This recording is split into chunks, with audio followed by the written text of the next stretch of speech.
Good afternoon and welcome back to Bariatric Friday. We are going to dive into a crucial topic for anyone considering or recovering from bariatric surgery. And we are going to discuss multivitamin use pre and post-surgical. I am your host, Kemal Erkan, and I'm here with Dr. Isaias Irgau. Our goal is to give you enough information for you to go through this process, and hopefully this will find everyone will find this useful. So, Dr. Irgau, how are you doing? I'm doing great, Kemal. Thank you very much. Happy again to be at yet another wonderful Bariatric Friday session. So we are going to cover the multivitamin, but if you have time at the end, I do want to cover a couple of the support group questions, maybe 3-4 questions that I'm going to pick. So yes. I want us to cover this topic with the pre and post, so that if we can start from the pre-surgical, what we are looking for, and then we are going to go into the post-surgical. Absolutely. So we're going to cover this important topic about vitamins, Kemal, and essentially we can include it in a broader topic when we look at something called micronutrient need, right? So everything that we eat or drink basically can be divided into two general categories. You can talk about macronutrients, which are the large things that we eat, right? The protein, the carbohydrate, the fat.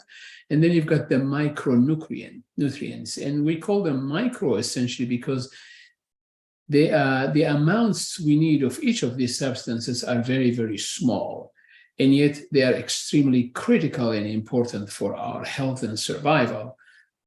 So even though we need them in smaller doses, we absolutely need them, okay? So anybody looking at a nutritional health of a person should always consider micronutrients as part of the discussion. Now, we live in a society where we are encouraged really to be malnourished, right? Even when we are heavy, we could be malnourished. The fact that we have a lot of fat and we are heavy does not mean we are well nourished if we are lacking some of the essential micronutrients.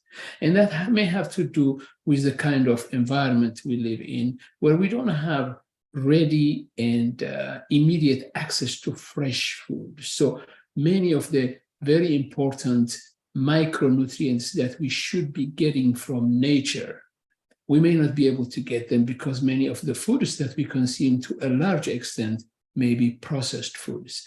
And as processed foods go, very often they lose the macronutrient content that they originally had. So we could be very heavy, we could be looking well nourished on the outside, but if we're not taking these essential micronutrients, we could essentially be malnourished.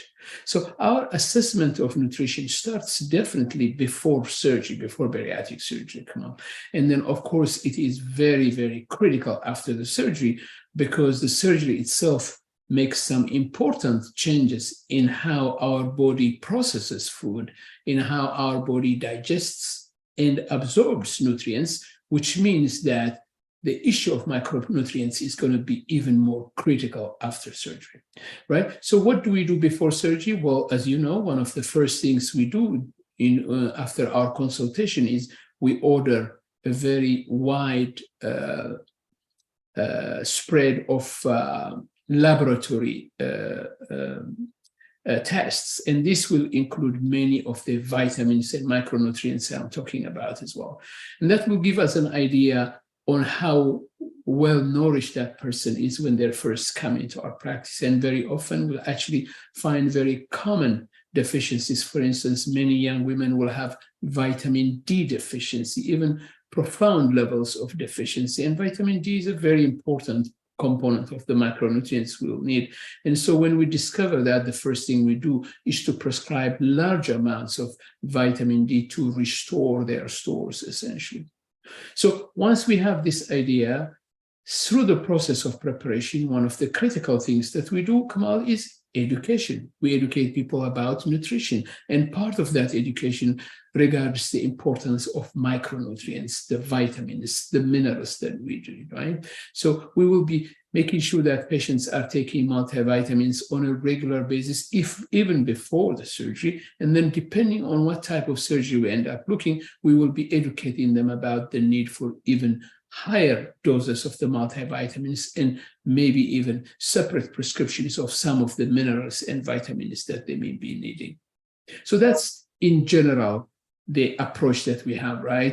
Assess the patient before the surgery, see what deficiencies they may have, but also educate and prepare the patient for afterwards, because obviously the surgery itself will impact their ability to absorb vitamins and micronutrients. So, one of the, I guess, one of my roles in these dialogues to always point out the issue from not just from the morbid obesity standpoint, but for everyone. Vitamin use is important, daily vitamin use is important, because this is not just, again, making the topic more specific for morbid obesity and the surgery process, but we are also we should be aware of the issue of taking multivitamin, especially after a certain age. But even before you get to that age, I guess it's more important. And like if you live in a four-season climate, then going through those transitions from summer to the fall to winter, they're always more challenging when you don't have your body doesn't get proper vitamins. So we do recommend for people to take appropriate daily vitamin, regardless of what they are doing, what they're going through, right? Yes, absolutely. So that is definitely, because the environment where we live in, as I said, depends so much on processed food for our nutrition, and processed food is notoriously lacking of the many important micronutrients that we need. And so we could put our health in jeopardy in the long term if we are not taking supplementations in the form of a multivitamin, which generally will have most of the micronutrients that we need. Any variety of brands will be fine from that point of view. Anything that a patient will likely be able to tolerate, whether it's chewables, whether it's tablets, will be fine. Now, that's before the surgery. Now, after the surgery, the situation could be even more dire, because now we have made some important changes to the digestive tract with the surgeries, right? So if you take the sleeve gastrectomy, for instance, as you know, the procedure entails removal of a large portion of the stomach, right? And the person will be left out with a much, much smaller stomach that looks almost like a banana.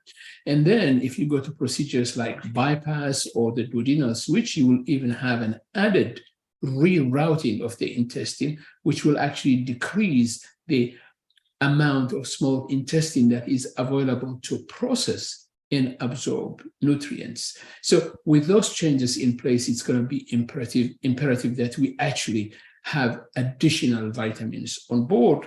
Not only that we are on a regular schedule of checking for vitamin levels throughout the time, because at any particular period, even taking the multivitamins and the supplements, we could be lacking a particular vitamin or micronutrient. So those blood tests are very important. So what I'm hearing actually is, I don't think we need to read between the lines, but in this case we may. So what we are saying is, post-surgery, your food intake is going to decrease. So which in many cases, we try to do that, right? So I try to do that. You try to do that. But we do it, we have to put an extra effort to do it. But in this case, after the surgery, you are definitely going to have less food intake. Yes. So which is kind of a good thing, right? So that our goal is to actually get our patients to lose weight. So with the less food intake, we know that we are on the right direction. So I want to make sure that we point that out, so that it's not like this is not a bad thing. So it's a good thing that you are not able to eat a lot after the surgery, because you don't want you to eat too much. Right. So the weight problem is happening not because of too much vitamins or micronutrients. The weight problem is happening because we're eating too much carbohydrate and too much fat and maybe too much protein as well, right? So we want to reduce that bulk. We want to reduce it. And that part of what bariatric surgery does is at the end of the day, you end up eating much less quantity of overall food, right? Now, if the food that you're eating is, let's say, 1/3 or 1/4 of what you used to eat before surgery, then by definition, whatever amount of vitamin or micronutrients you had in that food is going to be reduced by that amount as well, right? But because the vitamins and micronutrients are so small, any reduction of their amount is going to have an impact on it, right? Exactly. Great. Which, to your point, essentially, just by reducing the amount of food you're eating, you're already putting yourself in a situation where you could be lacking micronutrients. So intuitively, you know you do need additional supplementation to make up for that lack of micronutrients that reducing the amount of food is putting you through, right? But on top of that, particularly for procedures like gastric bypass or the switch, on top of reducing the amount of total food that you're eating, we're actually reducing the amount of available surface on your intestine to actually absorb and take in as much as possible from whatever you're eating, right? Because you're rerouting the intestine. So there are many steps now that are affecting your ability to have enough micronutrients, enough vitamins, and enough minerals. For this reason, after bariatric surgery, you cannot have this nonchalant attitude about vitamins. Shall I take it or shall I? You have to take vitamin. It is very important. And in certain cases, not taking those vitamins could have some very serious side effects in the long term, whether it's bone weakness, whether it's decreased immunity, whether it is thinning of your hair, whether it's inability to heal well if you have an injury or you have surgery, or whether it's even problems with the nervous system, whether it's memory loss or difficulty walking. Those things can happen with certain if certain vitamins are lacking over a prolonged period of time. So this is a very serious and important part of education in bariatric surgery. And of course, it makes up a very large amount of time we spend before surgery to educate our patients. Now, because our patients will have the change in the surgery at one time, but then obviously they have very long life after that, it is critical that they are patients for life with a practice like ours so that we can follow them over the years by doing blood tests and making sure we focus on the appropriate vitamins also when we assess them on follow-up. So, patients maybe 2, 3, 4, 10 years after surgery may forget what we taught them. But if they are not following with us on a regular basis, we would not be able to reinforce the importance of these things as they go forward. So taking the vitamins on a regular basis after bariatric surgery, and also having periodic tests to make sure that the levels of those nutrients are adequate is a critical part of being a healthy bariatric patient. So I guess just to kind of maybe help our patients to process this in a different way, or maybe even more effective way, what we are saying is, going through the surgery, losing weight is definitely the greatest benefit. Unrelated to this, vitamin deficiency is a different type of a problem. So, but because of the intake is going to be low and you're going to eat less, you are not going to be prepared, or you are a better target for vitamin deficiency because you are not eating as much as you did before. So the supplements are definitely a must. Absolutely. Absolutely. It's very interesting that you bring out this point, because I saw a patient on consultation today. And, when we were discussing about questions she had about, this was a patient who was looking at the gastric sleeve. And when we were talking about, questions she may have, she said, "Oh, I heard that you have to be on a pill for life after bariatric surgery." And I was explaining to her saying, well, there are certain medications that we want you to take for a few months after surgery. For instance, if your gallbladder is still there, we want you to take a medication to reduce the chance of gallstones. And then we want you to take an anti-acid medication, but also for 6 months. But then after that, the only medication we want you to take is actually a multivitamin and perhaps calcium and vitamin D. And then she said, "Oh, no, I was not thinking about multivitamin. That is definitely, I don't even think of that as medication." And she was thinking perhaps of some other medication. But really, if you have bariatric surgery, you have to know you also have to take multivitamins for the rest of your life. Now, the argument that I would make is that this should not be anything different from a person who has not had bariatric surgery. The only difference will be the quantity of multivitamins will be higher. So for instance, generally, a person who's had bariatric surgery, we would want them to take double the amount of, minerals and vitamins that would be categorized as daily requirements for somebody who has not that bariatric surgery. But then on top of that, particularly for some procedures like gastric bypass or blood switch, there are certain vitamins that really they must have in large quantity. For instance, vitamin B12. B12 is a very important vitamin that if we cut the stomach and reroute the intestine, we could really be short of, right? And which means people must take that. And because it is so important, and sometimes people really don't feel they can be very compliant if they were just to take it as a tablet, very often we recommend that B12 is actually taken as a monthly injection, Kemal, just because in that way, then we will know. Right. So, you're not a bariatric patient, but you like to make sure you have adequate B12, right? Yeah, I told you this before. Justin Timberlake is doing it. So right.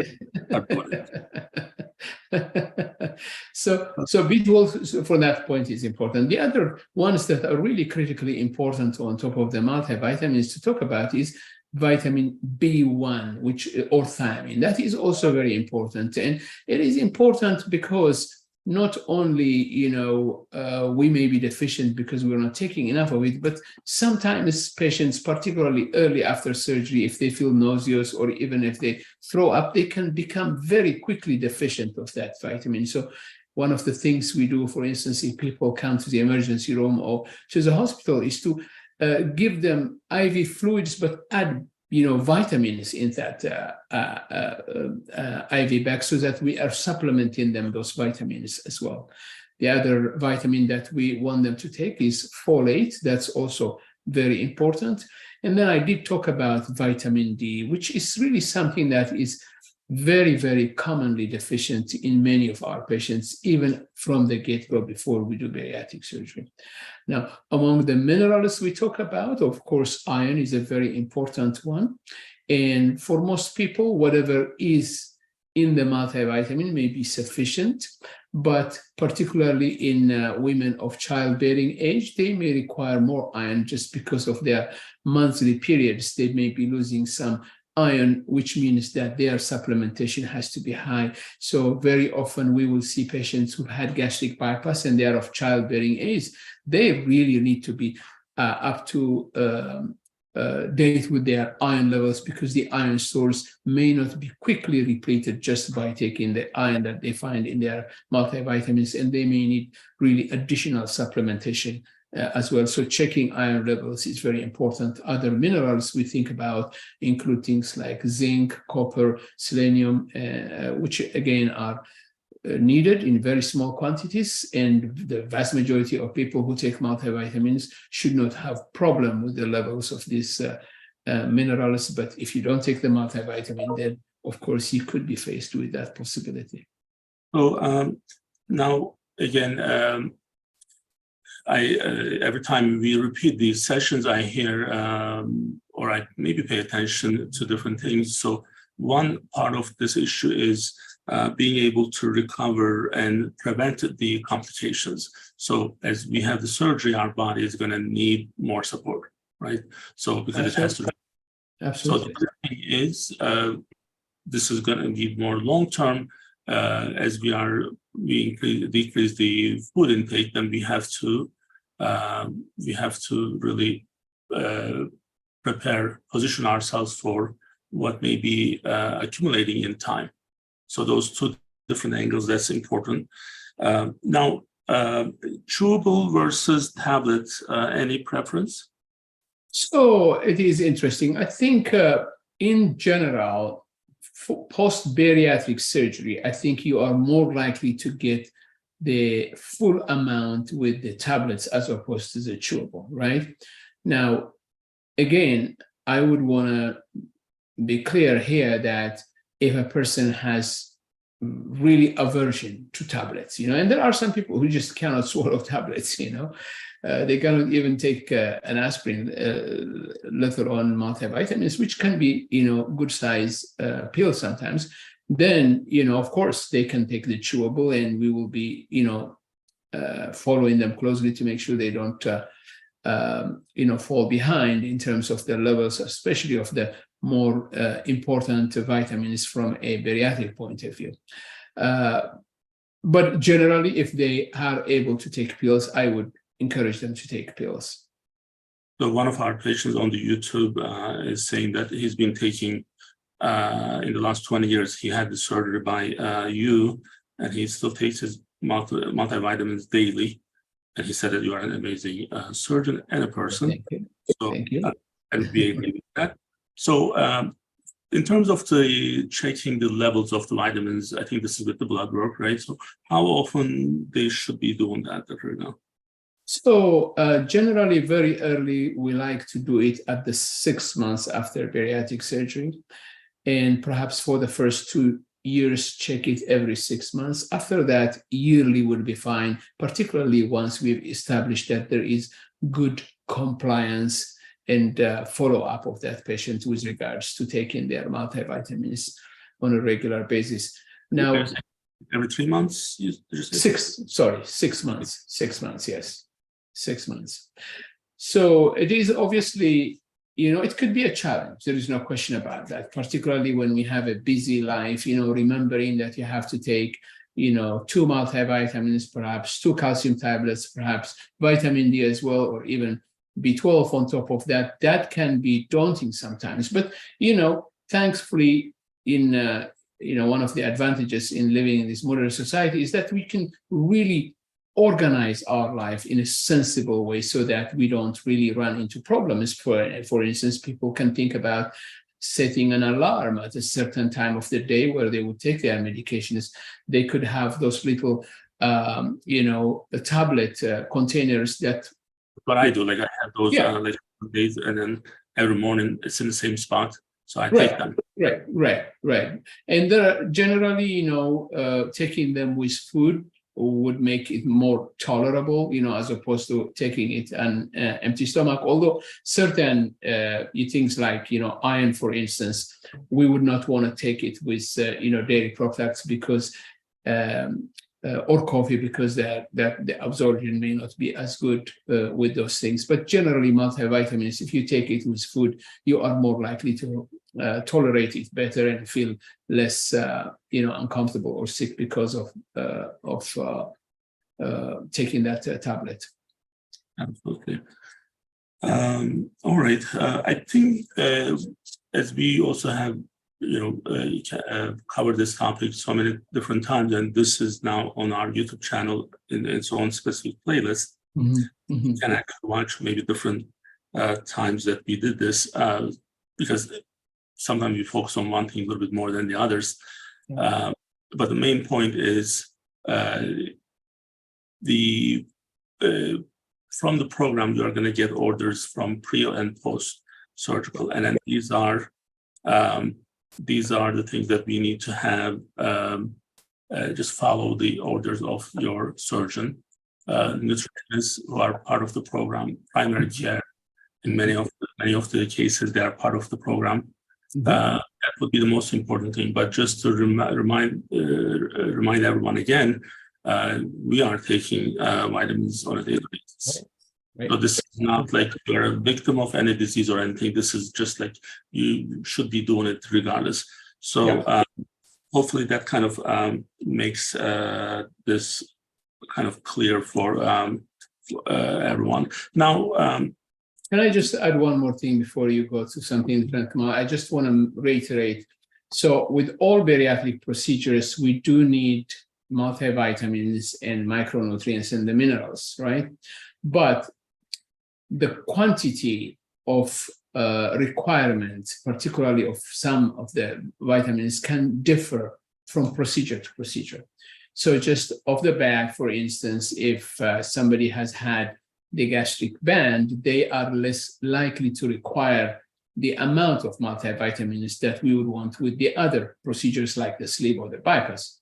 But then if you compare needs with the sleeve of after the sleeve gastrectomy with that of the gastric bypass or duodenal switch, you will see that patients who've had the sleeve will require less multivitamins than patients who've had the gastric bypass or the duodenal switch.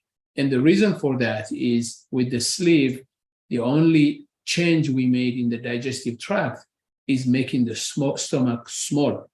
Whereas with the gastric bypass or the duodenal switch, not only we make the stomach small, but also we reroute the intestine. So a very large part of a very active portion of our digestive system does not come into contact with what we eat. Therefore, we're not as good in absorbing nutrients as we were before. So after gastric bypass, after duodenal switch, you are likely to require more micronutrients than you would after the sleeve gastrectomy. Now, so one of the things that I'm going to try to do for our sessions, maybe answer 3-4 questions from the support group. These don't have to be related to this specific topic. Sure.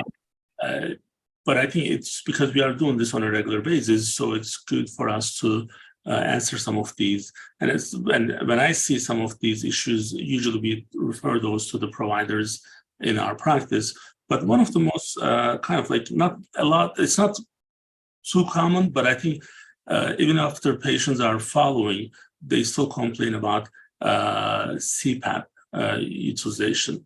So some people have anxiety, some people have claustrophobia. So what can we suggest for those individuals who are struggling with these? So are we talking about the CPAP use before surgery, Kemal? Before surgery, and why do they need it? Maybe we need to emphasize, but if they are having these issues with anxiety issues, because they cannot keep that machine all night long in some cases, so then they do discuss among each other. So then usually we don't say anything unless it's too negative. But do you have any suggestions for those patients who are dealing with the anxiety of utilization of the CPAP machine at night? Yes. Let me first say, Kemal, that sleep apnea is a very serious condition.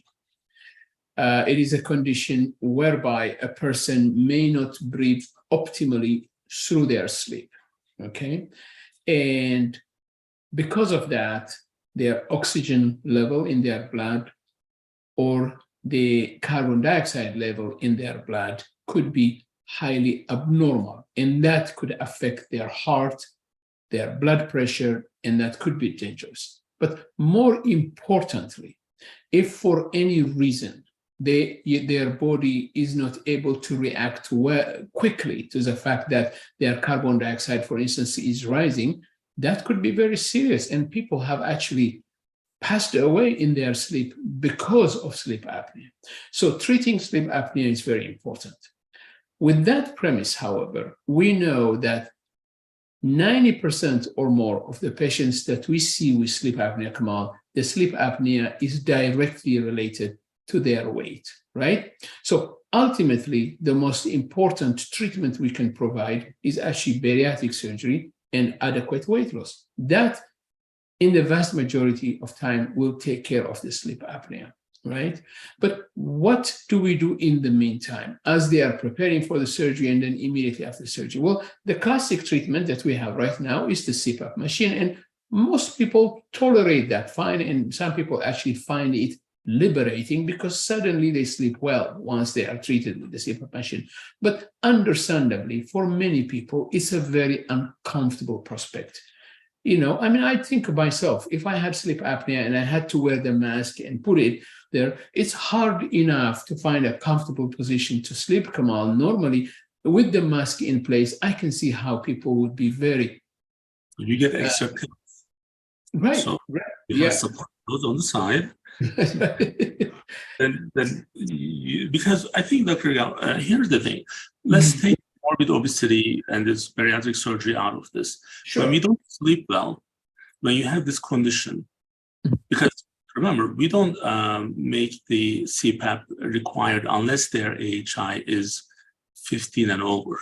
Right. So that's a moderate level, right? Yes, yes. So that means that person is not sleeping well, meaning that they are not resting well. Their body is not cycling well. They are not doing a lot of things good anyway.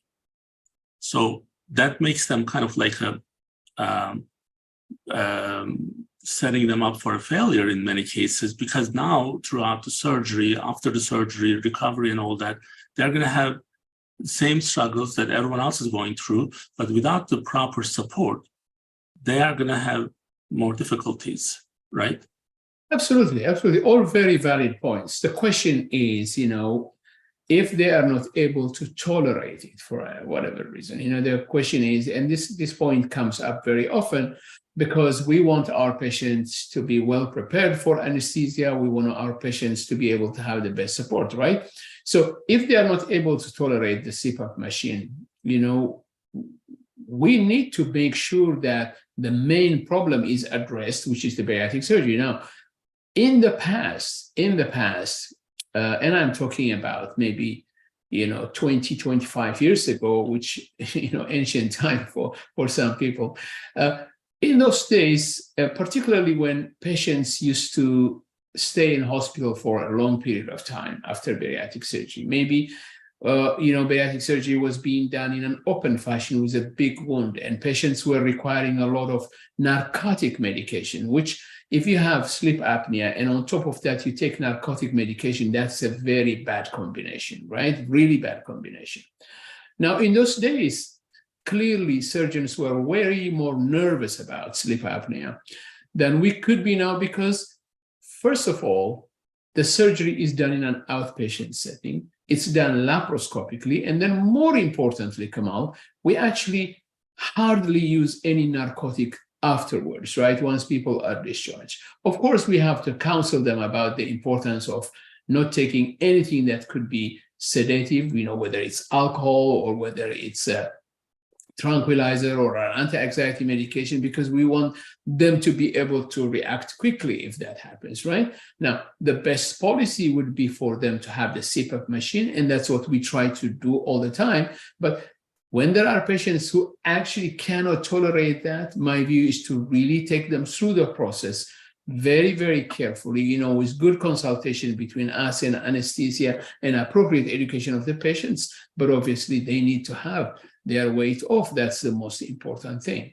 So again, as you said, the most important advice is to understand that treating sleep apnea is very important. Sleep apnea can be very, very dangerous, particularly for people whose job involves, for instance, driving constantly during the day, right? You don't want somebody who has severe sleep apnea to be driving, because they could doze off, Kemal, and they could sleep, and that could be a serious problem, obviously. So the quality of their life, just taking care of the sleep apnea issue itself, right? Yes, so it does. Yeah, absolutely. I want to answer a couple quick questions. Sure. And we'll close after that. So, difficulty burping. Is that common or normal to have difficulty of burping, I guess? So it is possible. It is possible, particularly in procedures like the adjustable gastric band and the the sleeve, it can happen. Again, because there is much less stomach, people may feel really uncomfortable in trying to get rid of the air that may be displaced every time they eat or they drink something. It's not a common or huge problem, but we do hear about it, right? And there are ways to really minimize that. For instance, trying to stretch the time it takes you to eat, not to eat and drink at the same time, or all things that can be done to minimize this problem. And generally, it tends to be more of an issue early after surgery, and then as time passes, particularly after the sleeve gastrectomy, as the compliance of the stomach improves, it is much less of an issue. Oh, last question for today, because I think I want to adopt this, Dr. Irgau, so then we can actually answer some questions. So for hiatal hernia repair, when they actually go through the bariatric surgery, in some cases they may have hiatal hernia, and how common is that, and does it increase the risk? And that's kind of like the question. Yeah, hiatal hernia really comes in different degrees. And then when the hiatal hernia is significant enough, and this is something that we're really able to judge at the time of surgery, then we recommend additional surgery to fix it. And that will decrease the chances of having problems like heartburn or reflux after the surgery. So it is a relatively common problem among patients who are struggling with obesity, because obesity by itself is an underlying reason for the hiatal hernia, but not everybody that has a hiatal hernia will require additional surgery to fix it. And the incisions we make do not change. In other words, the same incisions that we use for the bariatric surgery will be utilized to repair the hiatal hernia as well, if repair is needed. All right. Well, our goal today was to explore the essential benefits of the multivitamin use. And now with our just modified format changes, answering some of the support group questions from Facebook. And some of the questions are posted throughout the session. And I know James was helping us, and thank you for him doing it. So we'll be doing that more often, but thank you for joining us. And we'll be back next week. And perhaps, Dr. Irgau, next week, we'll just take a detour and go back to the Lisa Presley issue, because now we have the report. Yeah, absolutely. Yeah. And go back to that. So then if either next week or the following, but definitely we are going to provide the most factual information, because our session got a lot of views, and I think a lot of people were interested in what really happened. So we have the actual report, so then we would be able to give the factual side of it. Well, again, thank you for joining us, and we'll be back next week. Have a great weekend. Bye-bye.